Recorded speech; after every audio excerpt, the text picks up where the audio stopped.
أسألكم عليه مالا إن أجري إلا على الله وما أنا بطارد الذين آمنوا إنهم ملاقو ربهم ولكني أراكم قوما تجهلون ويا قوم من ينصرني من الله إن طردتهم أفلا تذكرون ولا أقول لكم عندي خزائن الله ولا أعلم الغيب ولا أقول إني ملك ولا أقول للذين تزدري أعينكم لن يؤتيهم الله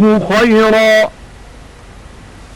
الله أعلم بما في أنفسهم إني إذا لمن الظالمين قالوا يا نوح قد جادلتنا فأكثرت جدالنا فأتنا بما تعدنا إن كنت من الصادقين قال إنما يأتيكم به الله إن شاء وما أنتم بمعجزين ولا ينفعكم نصحي إن أردت أن أنصح لكم إن كان الله يريد أن يغويكم هو ربكم وإليه ترجعون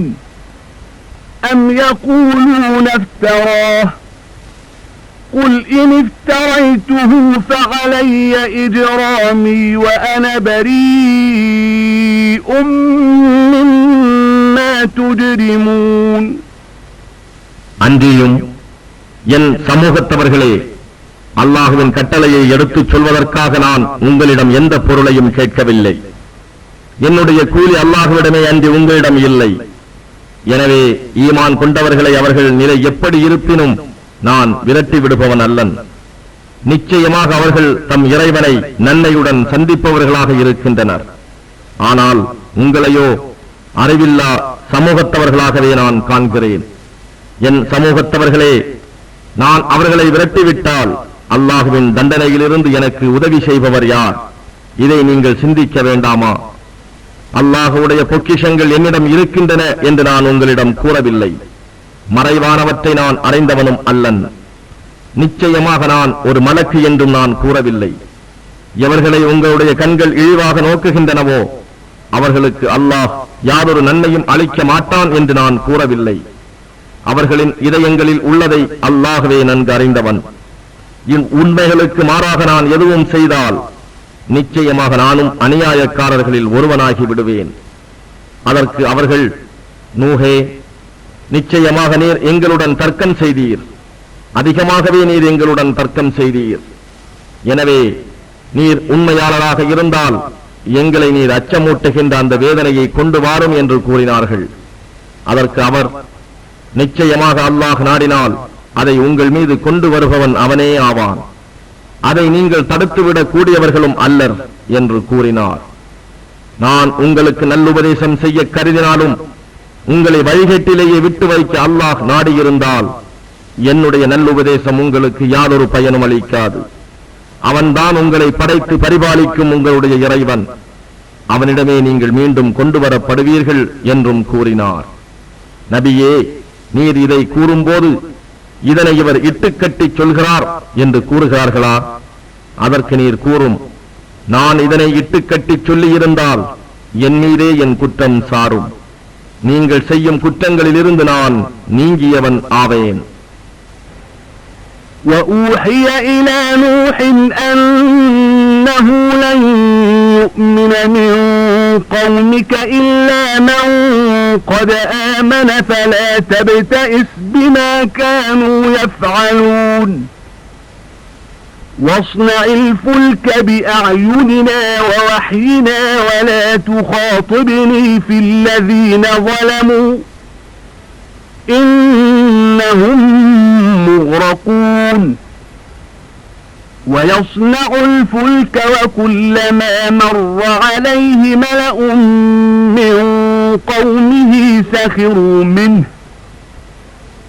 قال إن تسخروا منا فإنا نسخر منكم كما تسخرون فسوف تعلمون من يأتيه عذاب يخزيه ويحل عليه عذاب مقيم حتى إذا جاء أمرنا وفاردت النور قل نحمل فيها من كل زوجين اثنين وأهلك إلا من سبق عليه القول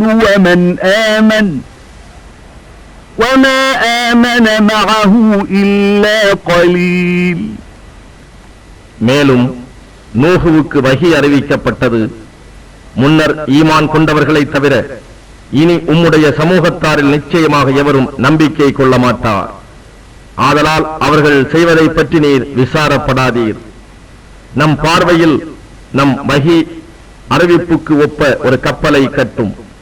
அநியாயம் செய்தவர்களை பற்றி பரிந்து இனி நீர் என்னிடம் பேசாதீர். நிச்சயமாக அவர்கள் பிரளயத்தில் மூழ்கடிக்கப்படுவார்கள். அவர் கப்பல் கட்டிக் கொண்டிருந்த போது அவருடைய சமூகத்தின் தலைவர்கள் அவர் பக்கமாக சென்ற போதெல்லாம் அவரை பரிகசித்தனர். அதற்கு அவர், நீங்கள் எங்களை பரிகசிப்பீர்களானால் நிச்சயமாக நீங்கள் பரிகசிப்பது போலவே அதிவிரைவில் நாங்கள் உங்களை பரிகசிப்போம் என்று கூறினார். அன்றியும் எவன் மீது அவன் இழிவுபடுத்தும் வேதனை வரும் என்றும் எவன் மீது நிலைத்திருக்கும் வேதனை இறங்கும் என்றும் வெகு விரைவில் நீங்கள் தெரிந்து கொள்வீர்கள் என்றும் கூறினார். இறுதியாக நம் உத்தரவு வந்தது. அடுப்பு பொங்கவே நாம் நூகை நோக்கி உயிர் பிராணிகள் ஒவ்வொரு வகையிலிருந்தும் ஆண் பெண் கொண்ட ஒவ்வொரு ஜோடியை அக்கப்பலில் ஏற்றிக் கொள்ளும். மூழ்கடிக்கப்படுவார்கள் என்று எவர்களை குறித்து முன்பே நம் வாக்கு ஏற்பட்டு விட்டதோ அவர்களை தவிர உம் குடும்பத்தாரையும் ஈமான் கொண்டவர்களையும் ஏற்றிக் கொள்ளும் என்று நாம் கூறினோம். வெகு சொற்ப மக்களை தவிர மற்றவர்கள் அவருடன் ஈமான் கொள்ளவில்லை. وقال اركبوا فيها بسم الله مجريها ومرساها إن ربي لغفور رحيم وهي تجري بهم في موج كالجبال ونادى نوح ابنه وكان في معزل يا بني اركب معنا ولا تكن مع الكافرين قال سآوي إلى جبل يعصمني من الماء قال لا عاصم اليوم من أمر الله إلا من رحم وحال بينهما الموج فكان من المغرقين وقيل يا أرض ابلعي ماءك ويا سماء أقلعي وغيض الماء وقضي الأمر واستوت على الجودي وقيل بعدا للقوم الظالمين. அதற்கு தம்மை சார்ந்தோரை நோக்கி அவர், இதை செலுத்தவும் இதை நிறுத்தவும் வல்லமை உள்ள அல்லாஹுவின் திருநாமத்தை கூறி இதில் நீங்கள் ஏறிக்கொள்ளுங்கள். மெய்யாகவே என் இறைவன் மிகவும் மன்னிப்பவனாகவும் மிக்க கிருபை உடையவனாகவும் இருக்கின்றான் என்று கூறினார். பின்னர் கப்பல் மலைகளை போன்ற அலைகளுக்கு இடையே அவர்களை சுமந்து கொண்டு செல்லலாயிற்று. அப்போது தம்மை விட்டு விலகி நின்ற தம் மகனை நோக்கி, என் அருமை மகனே, எங்களோடு நீயும் கப்பலில் ஏறிக்கொள், காபிர்களுடன் சேர்ந்து இராதே என்று நூஹ் நபி உரக்க அழைத்தார். அதற்கு அவன், என்னை தண்ணீரிலிருந்து பாதுகாக்கக்கூடிய ஒரு மலையின் மேல் சென்று நான் தப்பிவிடுவேன் என கூறினான். அல்லாஹ் எவர் மேல் கிருபை வைத்திருக்கின்றானோ அவரை தவிர வேறு எவரும் இன்று அல்லாஹுவின் கட்டளையிலிருந்து இரட்சிக்கப்படுபவர்கள் அல்ல என்று நூஹ் நபி கூறினார். அச்சமயம் அவர்களிடையே பேரலை ஒன்று எழுந்து குறுக்கிட்டது. அவன் மூழ்கடிக்கப்பட்டவர்களில் ஒருவனாகிவிட்டான். பின்னர், பூமியே, நீ உன் நீரை விழுங்கிவிடு, வானமே மழையை நிறுத்திக்கொள் என்று சொல்லப்பட்டது. நீரும் குறைக்கப் பெற்றது. இதற்குள் நிராகரித்தோர் நீரில் மூழ்கி அவர்கள் காரியமும் முடிந்துவிட்டது.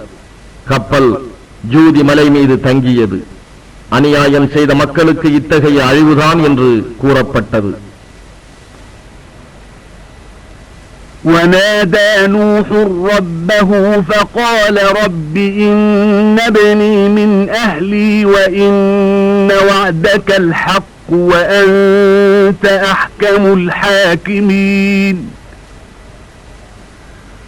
قال يا نوح إنه ليس من أهلك إنه عمل غير صالح فلا تسألني ما ليس لك به علم إني أعظك أن تكون من الجاهلين قال رب إني أعوذ بك أن أسألك ما ليس لي به علم وإلا تغفر لي وترحمني أكن من الخاسرين قيل يا نوح اهبط بسلام منا وبركات عليك وعلى ممن معك وأمم سنمتعهم ثم يمسهم منا عذاب أليم تلك من أنباء الغيب نوحيها إليك ما كنت تعلمها أنت ولا قومك من قبل هذا فاصبر إن العاقبة للمتقين. நூஹ் நபி தன் இறைவனிடம், இறைவனே, நிச்சயமாக என் மகன் என் குடும்பத்தைச் சேர்ந்தவனே, உன் வாக்குறுதி நிச்சயமாக உண்மையானது. நீதி வழங்குவோர்களிலெல்லாம் மேலான நீதிபதியாய் நீ இருக்கிறாய் என கூறினார். அதற்கு இறைவன் கூறினான், நூஹே, உண்மையாகவே அவன் உன் குடும்பத்தை சார்ந்தவன் அல்லன். நிச்சயமாக அவன் ஒழுக்கமில்லா செயல்களையே செய்து கொண்டிருந்தான். ஆகவே நீர் அறியாத விஷயத்தை பற்றி என்னிடம் கேட்க வேண்டாம். நீர் அறியாதவர்களில் ஒருவராகிவிட வேண்டாம் என்று திடமாக நான் உமக்கு உபதேசம் செய்கிறேன். அதற்கு நூஹ், இறைவனே, நான் அறியாத விஷயம் பற்றி நான் உன்னிடம் கேட்பதிலிருந்து என்னை ரட்சிக்குமாறு உன்னிடம் வேண்டுகிறேன். நீ என்னை மன்னித்து எனக்கு கிருபை செய்யாவிட்டால் நானும் நஷ்டமடைந்தோரில் ஒருவனாகி விடுவேன் என்று கூறினார். கப்பல் ஜூதி மலையில் தங்கியதும், நூஹே, நம் சாந்தியுடன் சலாமத்தாக கப்பலிலிருந்து இறங்கும். உம்மீதும் உம்முடன் இருக்கும் கூட்டத்தார் மீதும் பெரும் பாக்கியங்கள் உண்டாவதாக. பிற்காலத்தில் உம்முடைய சந்ததி பெருகும். இவ்வுலகில் நாம் அவர்களை நிச்சயமாக சுகம் அனுபவிக்க விடுவோம். ஆனால் இறுதியில் அவர்களின் பாவச் செயல்களால் அவர்களை நோவினை செய்யும் வேதனை நம்மிடம் இருந்து வந்தடையும் என்று கூறப்பட்டது. நபியே, உமக்கு இது மறைவான நிகழ்ச்சிகளில் உள்ளதாகும். நாம் இதனை உமக்கு வஹி மூலம் அறிவித்தோம். நீரோ அல்லது உம்முடைய கூட்டத்தினரோ இதற்கு முன் இதனை அறிந்திருக்கவில்லை. நீரும் பொறுமையை கைக்கொள்வீராக. நிச்சயமாக இறுதியில் நல்ல முடிவு பயபக்தி உடையவர்களுக்குத்தான் கிட்டும்.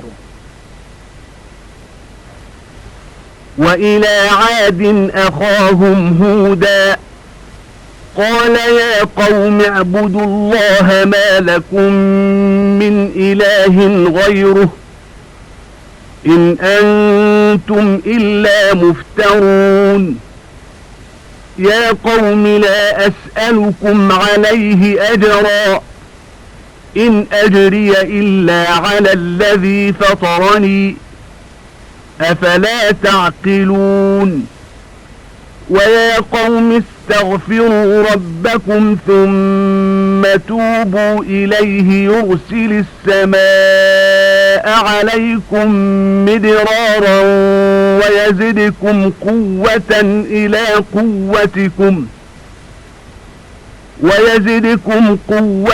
إلى قوتكم ولا تتولوا مجرمين قالوا يا هود ما جئتنا ببينة وما نحن بتاركي آلهتنا عن قولك وما نحن لك بمؤمنين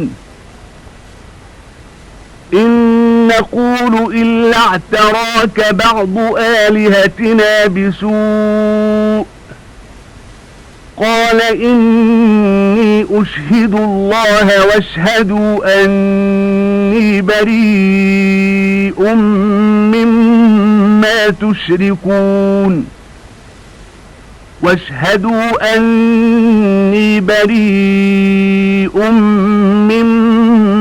تشركون من دونه فكيدوني جميعا ثم لا تنظرون إني توكلت على الله ربي وربكم ما من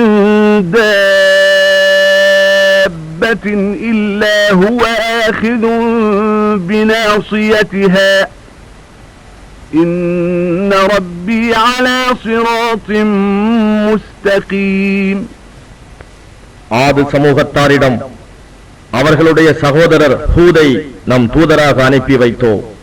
அவர் சொன்னார், என்னுடைய சமூகத்தாரே, அல்லாஹ்வையே நீங்கள் வணங்குங்கள். அவன் அன்றி வேறு இறைவன் உங்களுக்கு இல்லை. மற்ற தெய்வங்கள் எல்லாம் நீங்கள் பொய்யாக கற்பனை செய்தவையாகும். என் சமூகத்தார்களே, இதற்காக நான் உங்களிடம் ஒரு கூலியும் கேட்கவில்லை. எனக்கு உரிய கூலியெல்லாம் என்னை படைத்த அல்லாஹ்விடமே இருக்கிறது. நீங்கள் இதை விளங்கிக் கொள்ள மாட்டீர்களா என்றும், என்னுடைய சமூகத்தார்களே, நீங்கள் உங்களுடைய இறைவனிடம் பிழை பொறுக்க தேடுங்கள். இன்னும் தௌபா செய்து அவன் பக்கமே மீளுங்கள். அவன் உங்கள் மீது வானத்திலிருந்து தொடராக மழையை அனுப்புவான். மேலும் உங்களுடைய வலிமையுடன் மேலும் வலிமை பெருகச் செய்வான். இன்னும் நீங்கள் அவனை புறக்கணித்து குற்றவாளிகளாகி விடாதீர்கள் என்றும் எச்சரித்து கூறினார். அதற்கு அவர்கள், ஹூதே, நீர் எங்களிடம் எவ்வித அத்தாட்சியும் கொண்டு வரவில்லை. உம்முடைய சொல்லுக்காக எங்கள் தெய்வங்களை நாங்கள் விட்டு விடுபவர்களும் அல்லர். நாங்கள் உம்மேல் ஈமான் கொள்கிறவர்களும் அல்லர் என்று பதில் கூறினார்கள். எங்களுடைய தெய்வங்களில் சில கேட்டை கொண்டும் உம்மை பிடித்துக் கொண்டன என்பதை தவிர நாங்கள் வேறு எதுவும் கூறுவதற்கில்லை என்றும் கூறினார்கள். அதற்கு அவர், நிச்சயமாக நான் அல்லாஹ்வை சாட்சியாக்குகிறேன். நீங்கள் இணை வைப்பவற்றை விட்டும் நிச்சயமாக நான் விலகிக் கொண்டேன் என்பதற்கு நீங்களும் சாட்சியாயிருங்கள் என்று கூறினார். ஆகவே அவனை அன்றி நீங்கள் அனைவரும் ஒன்று சேர்ந்து எனக்கு சூழ்ச்சியை செய்து பாருங்கள். இதில் நீங்கள் எனக்கு எந்த அவகாசமும் கொடுக்க வேண்டாம் என்றும் கூறினார். நிச்சயமாக நான் எனக்கும் உங்களுக்கும் ரப்பாக இருக்கும் அல்லாஹ்விடமே பொறுப்பை ஒப்படைத்து விட்டேன். அவன் அதன் முன் நெற்றி ஓமத்தை பிடித்தே அல்லாமல் எந்த உயிர் பிராணியும் இல்லை. நிச்சயமாக என் இறைவன் நேரான வழியில் இருக்கின்றான்.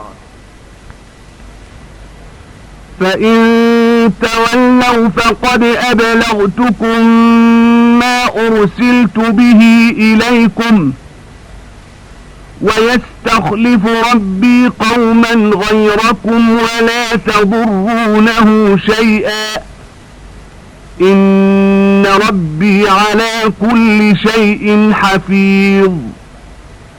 وَلَمَّا جَاءَ أَمْرُنَا نَجَّيْنَا هُودًا وَالَّذِينَ آمَنُوا مَعَهُ بِرَحْمَةٍ مِنَّا وَنَجَّيْنَاهُم مِّنْ عَذَابٍ غَلِيظٍ. وَتِلْكَ عَادٌ جحدوا بآيات ربهم وعصوا رسله واتبعوا أمر كل جبار عنيد. وأتبعوا في هذه الدنيا لعنة ويوم القيامة ألا إن عادا كفروا ربهم ألا بعدا لعاد قوم هود. நீங்கள் இவ் உபதேசத்தை புறக்கணிப்பீர்களாயின் எதற்காக நான் உங்களிடம் அனுப்பப்பட்டேனோ அதனை நிச்சயமாக நான் உங்களிடம் சேர்ப்பித்து விட்டேன். இன்னும் என்னுடைய இறைவன் நீங்கள் அல்லாத வேறு ஒரு சமூகத்தை உங்களுக்கு பதிலாக வைத்து விடுவான். அவனுக்கு எப்பொருளையும் கொண்டு நீங்கள் தீங்கு செய்ய முடியாது. நிச்சயமாக என் இறைவன் யாவற்றையும் பாதுகாப்பவனாக இருக்கின்றான் என்றும் கூறினார். நம்முடைய தண்டனைக்காக உத்தரவு வந்தபோது ஹூதையும் அவருடன் ஈமான் கொண்டவர்களையும் நம் ரஹ்மத்தை கிருபையை கொண்டு காப்பாற்றினோம். இன்னும் கடுமையான வேதனையை விட்டும் அவர்களை ஈடேற்றினோம். நபியே, ஆறு மக்களின் வரலாறோ அவர்கள் தங்கள் இறைவனின் அத்தாட்சிகளை நிராகரித்து அவனுடைய தூதர்களுக்கும் மாறு செய்தார்கள். அன்றியும் பிடிவாதக்காரர்களான வம்பர்களின் ஒவ்வொரு கட்டளையையும் பின்பற்றினார்கள். எனவே அவர்கள் இவ்வுலகிலும் நியாய தீர்ப்பு நாளிலும் அல்லாஹுவின் சாபத்தினால் தொடரப் பெற்றனர். அறிந்து கொள்வீராக, நிச்சயமாக ஆது கூட்டத்தார் தங்கள் இறைவனுக்கு மாறு செய்தார்கள்.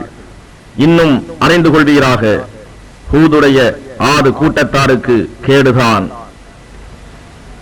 وإلى ثمود أخاهم صالحا قال يا قوم اعبدوا الله ما لكم من إله غيره هو أنشأكم من الأرض واستعمركم فيها فاستغفروه ثم توبوا إليه إن ربي قريب مجيب.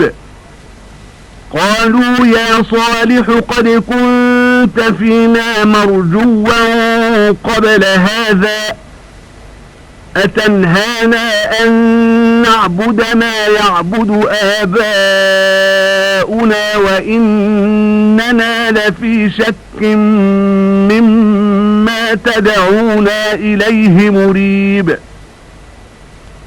قال يا قوم أرأيتم إن كنت على بينة من ربي وآتاني منه رحمة فمن ينصرني من الله إن عصيته فما تزيدونني غير تخسير. ويا قوم هذه ناقة الله لكم آية فذروها تأكل في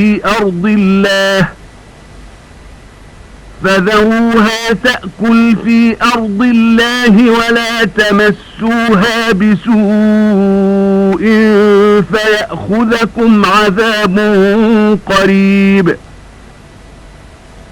فعقروها فقال تمتعوا في داركم 3 أيام ذلك وعد غير مكذوب. فلما جاء أمرنا نجينا صالحا والذين آمنوا معه برحمة منا ومن خزي يومئذ إن ربك هو القوي العزيز. وأخذ الذين ظلموا الصيحة فأصبحوا في ديارهم جاثمين كأن لم يغنوا فيها ألا إن ثمود كفروا ربهم ألا بعدا لثمود. இன்னும் சமூது கூட்டத்தினர்பால் அவர் சகோதரர் சாலிஹை நம் தூதராக அனுப்பினோம். அவர் சொன்னார், என் சமூகத்தாரே, அல்லாஹ்வையே நீங்கள் வணங்குங்கள். அவனை தவிர உங்களுக்கு வேறு நாயன் இல்லை. அவனே உங்களை பூமியிலிருந்து உண்டாக்கி அதிலேயே உங்களை வசிக்கவும் வைத்தான். எனவே அவனிடமே பிழை பொறுக்க தேடுங்கள். இன்னும் தௌபா செய்து அவன் பக்கமே மீளுங்கள். நிச்சயமாக என் இறைவன் உங்களுக்கு மிக அருகில் இருக்கின்றான். நம் பிரார்த்தனைகளை ஏற்பவனாகவும் இருக்கின்றான். அதற்கு அவர்கள், சாலிஹே, இதற்கு முன்னரெல்லாம் நீர் எங்களிடையே நம்பிக்கைக்கு உரியவராக இருந்தீர். எங்களுடைய மூதாதையர்கள் எதை வணங்கினார்களோ அதை வணங்குவதை விட்டு எங்களை விலக்குகின்றீரா? மேலும் நீர் எங்களை எதன் பக்கம் அழைக்கிறீரோ அதை பற்றி நிச்சயமாக நாங்கள் பெரும் சந்தேகத்தில் இருக்கிறோம் என்று கூறினார்கள். என் சமூகத்தாரே, நீங்கள் கவனித்தீர்களா?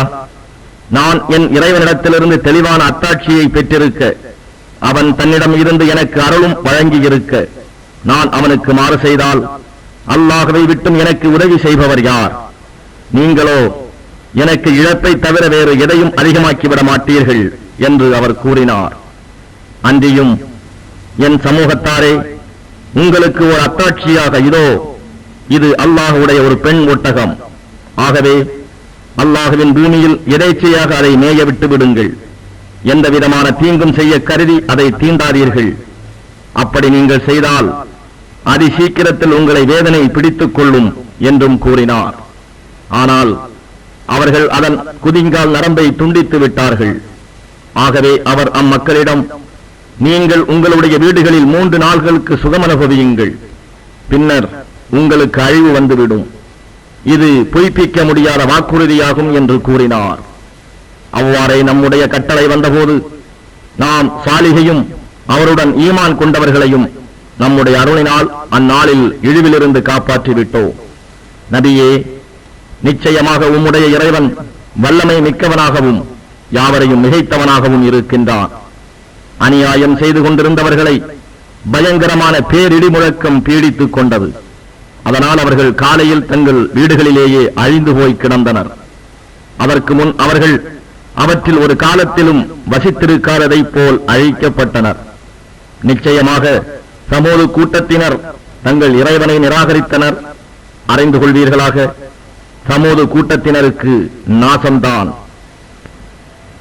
وَلَقَدْ جَاءَتْ رُسُلُنَا إِبْرَاهِيمَ بِالْبُشْرَى قَالُوا سَلَامًا قَالَ سَلَامٌ فَمَا لَبِثَ أَنْ جَاءَ بِعِجْلٍ حَنِيذٍ فَلَمَّا رَأَى أَيْدِيَهُمْ لَا تَصِلُ إِلَيْهِ نَكِرَهُمْ وَأَوْجَسَ مِنْهُمْ خِيفَةً قالوا لا تخف إنا أرسلنا إلى قوم لوط وامرأته قائمة فضحكت فبشرناها بإسحاق ومن وراء إسحاق يعقوب قالت يا ويلتى أألد وأنا عجوز وهذا بعلي شيخا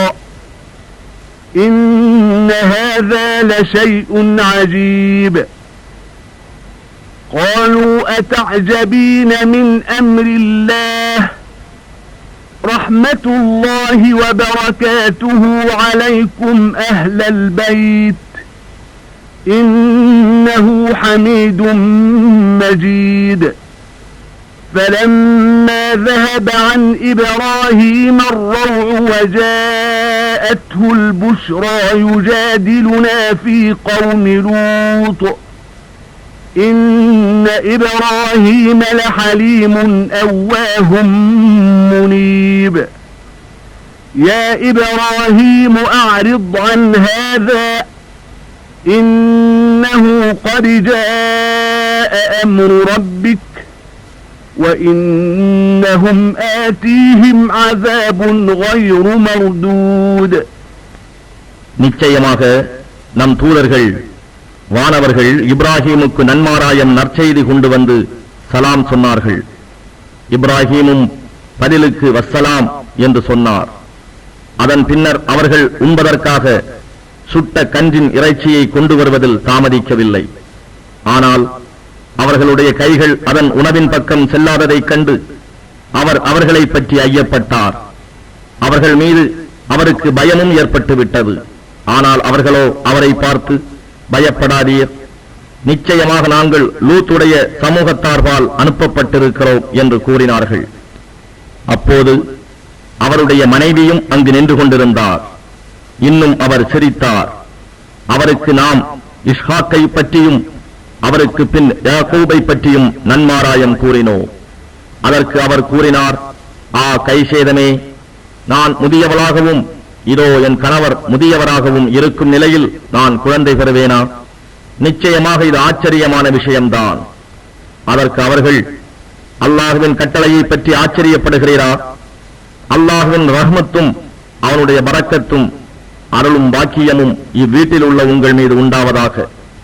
நிச்சயமாக அவன் புகழுடையவனாகவும் மகிமை வாய்ந்தவனாகவும் இருக்கின்றான் என்று பதிலளித்தார்கள்.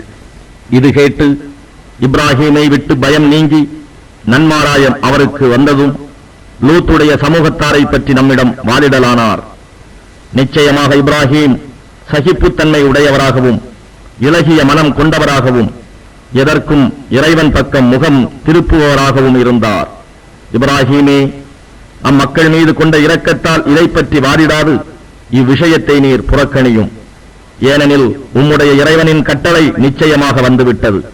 மேலும் அவர்களுக்கு தவிர்க்க முடியாத வேதனை நிச்சயமாக வரக்கூடியதேயாகும். وَلَمَّا جَاءَتْ رُسُلُنَا لُوطًا سِيءَ بِهِمْ وَضَاقَ بِهِمْ ذَرْعًا وَقَالَ هَذَا يَوْمٌ عَصِيبٌ وَجَاءَهُ قَوْمُهُ يُهْرَعُونَ إِلَيْهِ وَمِنْ قَبْلُ كَانُوا يَعْمَلُونَ السَّيِّئَاتِ قال يا قوم هؤلاء بناتي هن أطهر لكم فاتقوا الله ولا تخزوني في ضيفي أليس منكم رجل رشيد قالوا لقد علمت ما لنا في بناتك من حق وإنك لتعلم ما نريد قال لو أن لي بكم قوة أو آوي إلى ركن شديد قالوا يا لوط إنا رسل ربك لن يصلوا إليك فأسر بأهلك بقطع من الليل ولا يلتفت منكم أحد إلا امرأتك إنه مصيبها ما أصابهم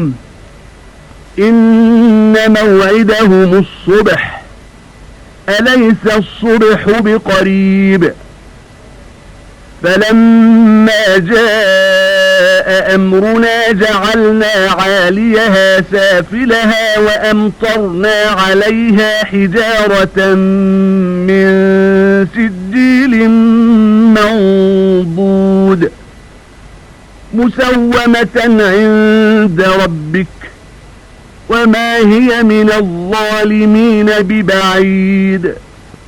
நம் தூதர்களான வானவர்கள் லூத்திடம் வந்தபோது தம் மக்களுக்காக அவர் பெரிதும் விசனமடைந்தார். அதன் காரணமாக உள்ளம் சுருங்கியவராக இது நெருக்கடிமிக்க நாளாகும் என்று கூறினார். அவருடைய சமூகத்தார் அவரிடம் விரைந்தோடி வந்தார்கள். இன்னும் முன்னிருந்தே அவர்கள் தீய செயல்களை செய்து கொண்டிருந்தார்கள். அவர்களை நோக்கி லூத், என் சமூகத்தார்களே, இதோ இவர்கள் என் புதல்விகள். இவர்கள் உங்களுக்கு திருமணத்திற்கு பரிசுத்தமானவர்கள். எனவே நீங்கள் அல்லாஹுவுக்கு அஞ்சுங்கள். இன்னும் என் விருந்தினர் விஷயத்தில் என்னை நீங்கள் அவமானப்படுத்தாதீர்கள். நல்ல மனிதர் ஒருவர் கூட உங்களில் இல்லையா என்று கூறினார். அதற்கு அவர்கள், உம்முடைய புதல்வியரில் எங்களுக்கு எந்த பாத்தியதையும் இல்லை என்பதை திடமாக நீர் அறிந்திருக்கிறீர். நிச்சயமாக நாங்கள் விரும்புவது என்ன என்பதையும் நீர் அறிவீர் என்று கூறினார்கள். அதற்கு அவர், உங்களை தடுக்க போதுமான பலம் எனக்கு இருக்க வேண்டுமே, அல்லது உங்களை தடுக்க போதுமான வலிமையுள்ள ஆதரவின்பால் நான் ஒதுங்க வேண்டுமே என்று விசனத்துடன் கூறினார்.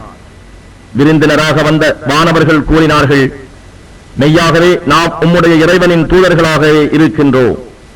நிச்சயமாக அவர்கள் உம்மை வந்து அடைய முடியாது. எனவே இரவின் ஒரு பகுதி இருக்கும் போதே உம் குடும்பத்துடன் இவ்வூரை விட்டு சென்றுவிடும்.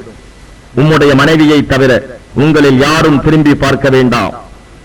நிச்சயமாக அவர்களுக்கு வரக்கூடிய ஆபத்து அவளையும் பீடித்துக் கொள்ளும். வேதனை வர அவர்களுக்கு நிச்சயமாக வாக்களிக்கப்பட்ட நேரம் விடியற்காலையாகும். விடியற்காலை சமீபித்து விடவில்லையா என்று. எனவே தண்டனை பற்றிய நம் கட்டளை வந்துவிட்ட போது நாம் அவ்வூரின் அதன் மேல்தட்டை கீழ்த்தட்டாக்கிவிட்டோம். இன்னும் அதன் மீது சுடப்பட்ட செங்கற்களை மழை போல் பொழிய வைத்தோம். அக்கற்கள் இறைவனிடம் இருந்து அடையாளம் இடப்பட்டிருந்தன. அவ்வூர் இந்த அநியாயக்காரர்களுக்கு வெகு தொலைவிலும் இல்லை.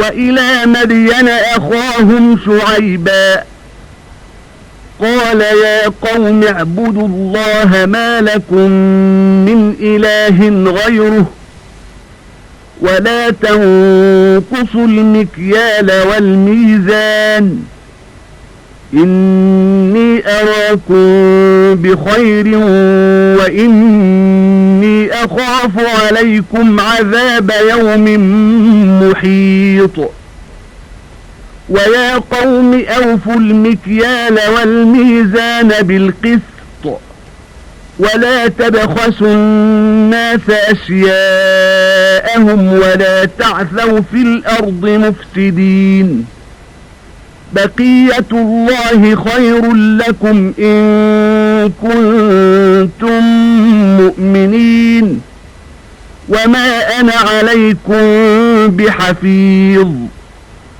قالوا يا شعيب أصلاتك تأمرك أن نترك ما يعبد آباؤنا أو أن نفعل في أموالنا ما نشاء إنك لأنت الحليم الرشيد قال يا قوم أرأيتم إن كنت على بينة من ربي ورزقني منه رزقا حسنا وما أريد أن أخالفكم إلى ما أنهاكم عنه إن أريد إلا الإصلاح ما استطعت وما توفيقي إلا بالله عليه توكلت وإليه أنيب ويا قوم لا يجرمنكم شقاقي أن يصيبكم مثل ما أصاب قوم نوح أو قوم هود أو قوم صالح وما قوم لوط منكم ببعيد واستغفروا ربكم ثم توبوا إليه إن ربي رحيم ودود. மதியன் நகரத்தில் உள்ளவர்களுக்கு அவர்களுடைய சகோதரராகிய ஷுஐபை நம் தூதராக அனுப்பி வைத்தோம். அவர் அவர்களிடம், என் சமூகத்தவர்களே, அல்லாஹ் ஒருவனையே நீங்கள் வணங்குங்கள், அவனை தவிர உங்களுக்கு வேறு நாயன் இல்லை. அளவையிலும் நிறுவையிலும் நீங்கள் குறைவு செய்யாதீர்கள். நீங்கள் நல்ல நிலைமையில் இருப்பதை இப்பொழுது நான் காண்கிறேன். ஆனால் அளவிலும் நிறவையிலும் நீங்கள் மோசம் செய்தால் நிச்சயமாக உங்களை சூழ்ந்து கொள்ளக்கூடிய வேதனை ஒரு நாள் உங்களை வந்தடையும் என்று நான் பயப்படுகிறேன். என் சமூகத்தவர்களே, அளவையிலும் நிறுவையிலும் நீதியை கொண்டு நீங்கள் பூர்த்தி செய்யுங்கள். மக்களுக்கு கொடுக்க வேண்டிய அவர்களுடைய பொருட்களை குறைத்து விடாதீர்கள். பூமியில் விஷமம் செய்து கொண்டு வரம்பு மீறி அலையாதீர்கள். நீங்கள் உண்மை மூமீன்களாக இருந்தால் அல்லாஹ் மீதப்படுத்துவதே உங்களுக்கு நன்மையுடையதாகும். நான் உங்களை கண்காணிப்பவனும் அல்லன் என்று கூறினார். அதற்கு அவர்கள், ஷுஐபே, நாங்கள் எங்கள் மூதாதையர் வணங்கிய தெய்வங்களை விட்டு விடுமாறும் நாங்கள் எங்கள் பொருட்களை எங்கள் விருப்பப்படி செலவு செய்வதை விட்டு விடுமாறும் உம்முடைய மார்க்க தொழுகையா உம்மை ஏவுகிறது? நிச்சயமாக நீர் கிருபை உள்ளவரும் நேர்மையானவரும் தான் என்று ஏளனமாக கூறினார்கள். அதற்கு அவர் கூறினார், என்னுடைய சமூகத்தவர்களே, நான் என்னுடைய இறைவனின் தெளிவான அத்தாட்சி மீது இருப்பதையும் அவன் தன்னிடமிருந்து எனக்கு அழகான ஆகார வசதிகளை அளித்திருப்பதையும் நீங்கள் அறிவீர்களா? ஆகவே நான் எதை விட்டு உங்களை விலக்குகின்றேனோ அதையே நானும் செய்து உங்கள் நலனுக்கு மாறு செய்ய நான் விரும்பவில்லை. என்னால் இயன்ற வரையில் உங்களின் சீர்திருத்தத்தையே அன்றி வேறெதையும் நான் நாடவில்லை. மேலும் நான் உதவி பெறுவது அல்லாஹ்வை கொண்டல்லாது வேறு இல்லை. அவனிடமே பொறுப்பு கொடுத்திருக்கிறேன். இன்னும் அவன் பாலே மீளுகிறேன். என் சமூகத்தவர்களே, என்னுடன் நீங்கள் பிளவுபடுவதானது நூஹ் உடைய சமூகத்தவரையும் ஹூத் உடைய சமூகத்தவரையும் சாலிஹ் உடைய சமூகத்தவரையும் பீடித்துக் கொண்டது போன்ற வேதனை உங்களையும் பீடித்துக் கொள்ளும்படி செய்துவிட வேண்டாம். லூத்துடைய சமூகத்தவர்கள் உங்களுக்கு தொலைவில் இல்லை. ஆகவே உங்களுடைய இறைவனிடம் நீங்கள் மன்னிப்பு கோரி இன்னும் அவனிடமே தௌபா செய்து அவன் பக்கமே மீளுங்கள். நிச்சயமாக என்னுடைய இறைவன் மிக்க கிருபை உடையவனாகவும் பிரியமுடையவனாகவும் இருக்கின்றான் என்று கூறினார். قالوا يا شعيب ما نفقه كثيرا مما تقول وإنا لنراك فينا ضعيفا ولولا رهطك لرجمناك وما أنت علينا بعزيز قال يا قوم أرهطي أعز عليكم من الله واتخذتموه وراءكم ظهريا إن ربي بما تعملون محيط ويا قوم اعملوا على مكانتكم إني عامل سوف تعلمون من يأتيه عذاب يخزيه ومن هو كاذب وارتقبوا إني معكم رقيب ولما جاء أمرنا نجينا شعيبا والذين آمنوا معه برحمة منا وأخذت الذين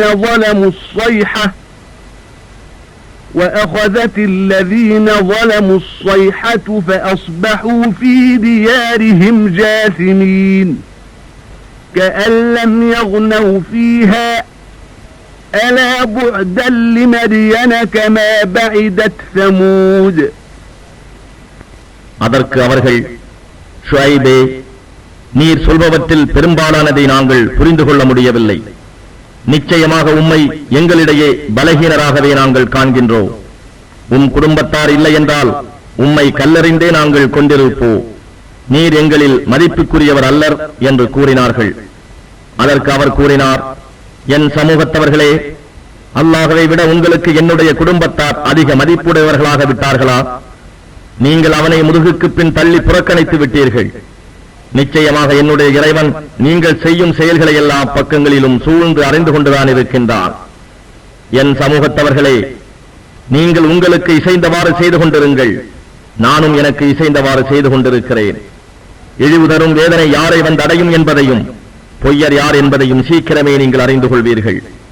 அந்நேரத்தை நீங்கள் எதிர்பார்த்துக் கொண்டிருங்கள். நிச்சயமாக நானும் உங்களுடன் எதிர்பார்த்துக் கொண்டிருக்கிறேன் என்றும் கூறினார். தண்டனைக்குரிய நம் கட்டளை வந்தபோது ஷுஐபையும் அவருடன் ஈமான் கொண்டவர்களையும் நமது ரஹ்மத்தை கொண்டு நாம் காப்பாற்றினோம். அநியாயம் செய்தவர்களை பேரிடியின் முழக்கம் பிடித்துக் கொண்டது. அவர்கள் தம் வீடுகளில் இருந்தவாறே காலையில் இறந்து கிடந்தனர். அவ்வீடுகளில் அவர்கள் ஒரு காலத்திலும் வாழ்ந்திராதவர்கள் போல் ஆகிவிட்டனர். தெரிந்து கொள்ளுங்கள், சமூது கூட்டத்தார் சாபக்கேட்டினால் நாசமானது போன்று மதியனுக்கும் நாசம்தான்.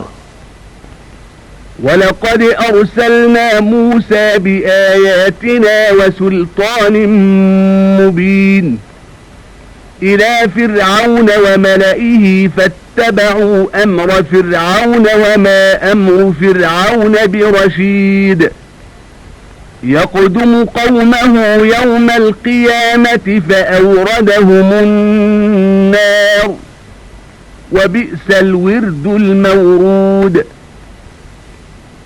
وَأُتْبِعُوا فِي هَذِهِ لَعْنَةً وَيَوْمَ الْقِيَامَةِ بِئْسَ الرِّفْدُ الْمَرْفُودُ ذَلِكَ مِنْ أَنْبَاءِ الْقُرَى نَقُصُّهُ عَلَيْكَ مِنْهَا قَائِمٌ وَحَصِيدٌ وَمَا ظَلَمْنَاهُمْ وَلَكِنْ ظَلَمُوا أَنفُسَهُمْ فَمَا أَغْنَتْ عَنْهُمْ آلِهَتُهُمُ الَّتِي يَدْعُونَ مِنْ دُونِ اللَّهِ مِنْ شَيْءٍ لَمَّا جَاءَ أَمْرُ رَبِّكَ وَمَا زَادُوهُمْ غَيْرَ تَتْبِيبٍ. நிச்சயமாக நாம் மூசாவை நம் வசனங்களுடனும் தெளிவான அத்தாட்சியுடனும் வெளிப்படையான அதிகாரத்துடனும் அனுப்பி வைத்தோம். அவற்றுடன் அவர் ஃபிர்அவுனிடமும் அவனுடைய பிரமுகர்களிடமும் அவர் வந்தார். அப்போது ஃபிர்அவுனுடைய கட்டளையை அவனுடைய சமூகத்தார் பின்பற்றி வந்தார்கள். ஃபிர்அவுனுடைய கட்டளையோ நேர்மையானதாக இருக்கவில்லை. அவன் ஃபிர்அவுன் மறுமை நாளில் தன் சமூகத்தாருக்கு முன் சென்று அவர்களை நரகத்தில் சேர்ப்பான். அவர்களை கொண்டு போய் சேர்க்கும் இடம் மிகவும் கெட்டது. இவ்வுலகத்திலும் கியாம நாளிலும் அவர்கள் சாபத்தால் பின்தொடரப்பட்டனர். அவர்களுக்கு கிடைக்கும் இந்த சன்மானம் மிகவும் கெட்டது. நபியே, மேற்கூறப்பட்ட இவை சிற்சில ஊர்களின் வரலாறுகளாகும். இவற்றை நாம் உமக்கு எடுத்துரைத்தோம். இவற்றில் சில இப்போதும் உள்ளன, சில அறுவடை செய்யப்பட்டவை போல் அழிபட்டு போயின. அவர்களுக்கு நாம் அநியாயம் செய்யவில்லை, அவர்கள் தமக்கு தாமே அநியாயம் செய்து கொண்டார்கள். உன் இறைவனிடம் இருந்து கட்டளை வந்தபோது அல்லாஹுவை அன்றி அவர்கள் அழைத்துக் கொண்டிருந்த தெய்வங்கள் எதுவும் அவர்களுக்கு எவ்வித பயனும் அளிக்கவில்லை. மேலும் அவை அவர்களுக்கு நஷ்டத்தை தவிர வேறெதையும் அதிகரிக்க செய்யவில்லை.